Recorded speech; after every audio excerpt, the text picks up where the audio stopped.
આંતર કોલેજ ખેલકૂદ મહોત્સવની લિમિટેડ સ્પર્ધાઓ કે જેને એથ્લેટિક્સ કહીએ છીએ, ટોટલ 28 પ્રકારની સ્પર્ધા હોય એમાંની આ 4 સ્પર્ધા માટે વિવિધ આપણી કોલેજોમાંથી ઉપસ્થિત વિદ્યાર્થીઓને પ્રેરણા અને માર્ગદર્શન આપવા પધારેલા અમારા સૌના વડીલ અને માર્ગદર્શક, આ યુનિવર્સિટીને જેમણે પોતાના એક દરેક આ યુનિવર્સિટીનું એમણે લગભગ દરેક હોદ્દા ઉપર કામ કર્યું છે અને આ યુનિવર્સિટીને આજે ગુજરાતની નંબર 1 કૃષિ યુનિવર્સિટી બનાવી શક્યા છે.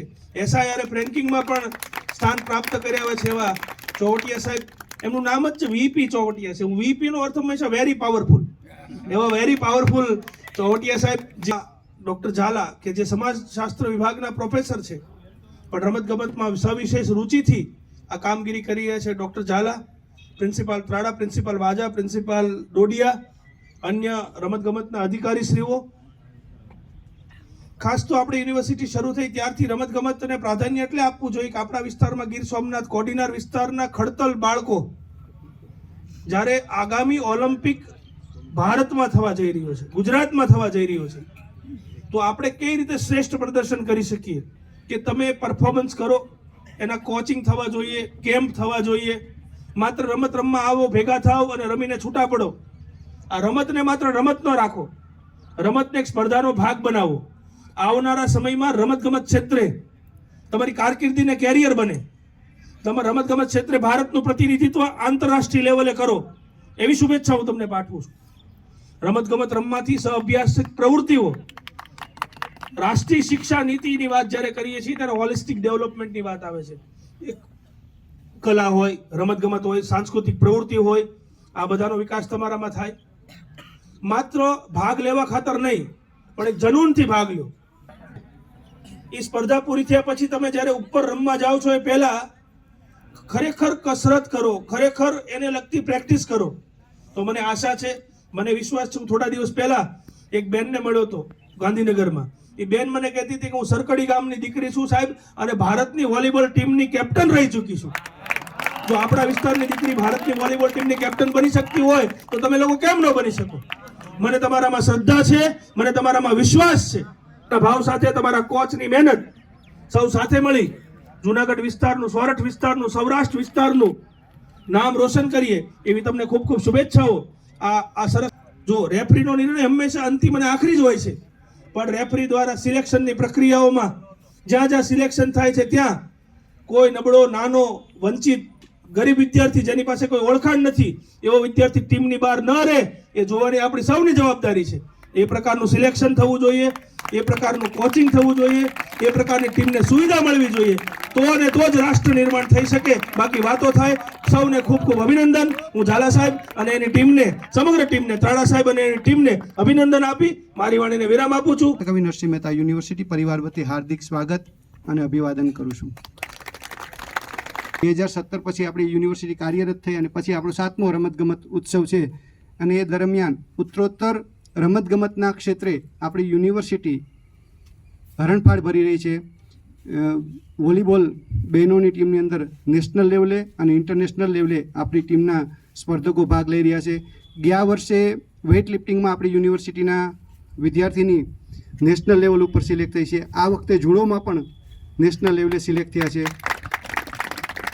આ ઉપરાંત લગભગ દર વર્ષે 28 જેટલી ટીમો આપણી રાષ્ટ્રીય લેવલ ઉપર રમવા જાય છે અને અત્યાર સુધીમાં લગભગ 7 જેટલી ટીમો જતી રહી છે અને અત્યારે 4 ટીમો એવી છે કે જે કાં તો જાય છે અથવા તો રસ્તામાં છે.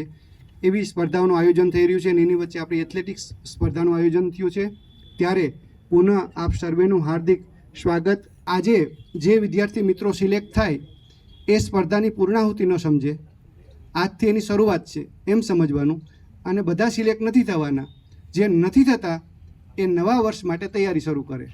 ખેલાડીઓ, ભાઈઓ અને બહેનો જે કોઈ રમતગમતમાં ભાગ લઈ રહ્યા છો, જે એથ્લેટિક્સની રમત છે એવું અત્રેથી કહેવામાં આવ્યું, તો એ શા માટે આપણા જીવનમાં મહત્ત્વનું છે?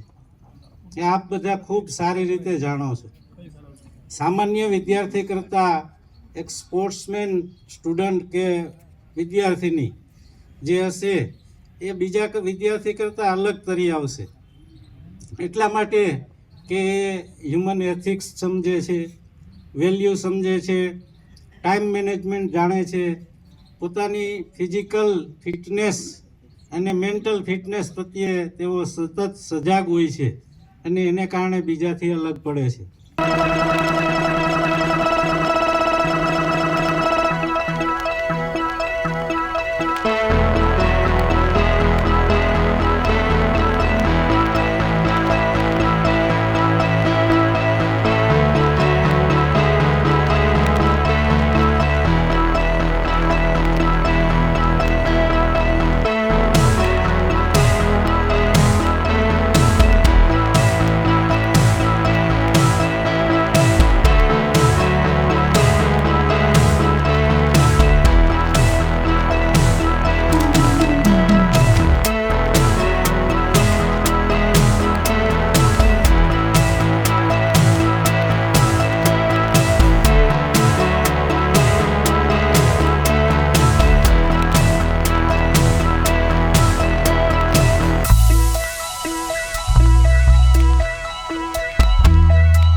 રમોત્સવમાં 164 ભાઈઓ અને 90 બહેનો, 34 કોલેજો અને 25 કોલેજ બહેનોની આ ભાગ લઈ રહી છે.